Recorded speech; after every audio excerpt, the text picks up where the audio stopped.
कर्म बाहर से किए जाते हैं, इसलिए उन कर्मों का फल भी बाहरी परिस्थिति रूप में ही प्राप्त होता है, परंतु उन परिस्थितियों से जो सुख दुख होता है वे भीतर के होते हैं।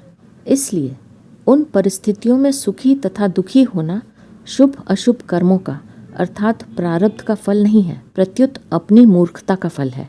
अगर वह मूर्खता चली जाए, भगवान पर अथवा प्रारब्ध पर विश्वास हो जाए, तो प्रतिकूल से प्रतिकूल परिस्थिति आने पर भी चित्त में प्रसन्नता होगी, हर्ष होगा। कारण कि प्रतिकूल परिस्थिति में पाप कटते हैं, आगे पाप न करने में सावधानी आती है और पापों के नष्ट होने से अंतःकरण की शुद्धि होती है। लालने ताडने मातुर्ना कारुण्यम यथार्भके तद्देव महेशस्य नियंतुर्गुणा दोषयोः।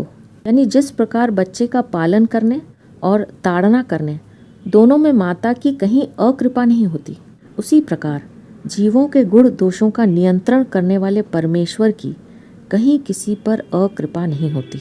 यद भवति तद भवत्येव, यद भाव्यम न तद भवेत्, इति निश्चित बुद्धिनाम न चिंता बाधते क्वचित। नारद पुराण पूर्व 37-47। यानी जो होने वाला है वह होकर ही रहता है और जो नहीं होने वाला है वह कभी नहीं होता। ऐसा निश्चय जिनकी बुद्धि में होता है उन्हें चिंता कभी नहीं सताती। साधक को अनुकूल और प्रतिकूल परिस्थिति का सदुपयोग करना चाहिए, दुरुपयोग नहीं।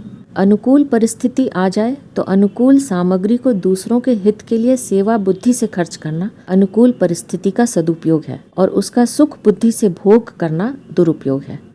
ऐसे ही प्रतिकूल परिस्थिति आ जाए तो सुख की इच्छा का त्याग करना और मेरे पूर्वकृत पापों का नाश करने के लिए, भविष्य में पाप न करने की सावधानी रखने के लिए और मेरी उन्नति करने के लिए ही प्रभु कृपा से ऐसी परिस्थिति आई है, ऐसा समझकर परम प्रसन्न रहना प्रतिकूल परिस्थिति का सदुपयोग है और उससे दुखी होना दुरुपयोग है। मनुष्य शरीर सुख दुख भोगने के लिए नहीं है। सुख भोगने के स्थान स्वर्ग आदिक हैं और दुख भोगने के स्थान नरक तथा 84 लाख योनियां हैं। इसलिए वे भोग योनियां हैं और मनुष्य कर्म योनि है।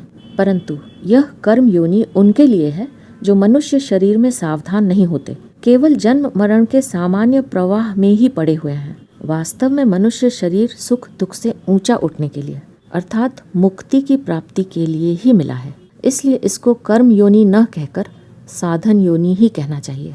प्रारब्ध कर्मों के फल स्वरूप जो अनुकूल प्रतिकूल परिस्थिति आती है, उन दोनों में अनुकूल परिस्थिति का स्वरूप से त्याग करने में तो मनुष्य स्वतंत्र है, पर प्रतिकूल परिस्थिति का स्वरूप से त्याग करने में मनुष्य परतंत्र है, अर्थात उसका स्वरूप से त्याग नहीं किया जा सकता।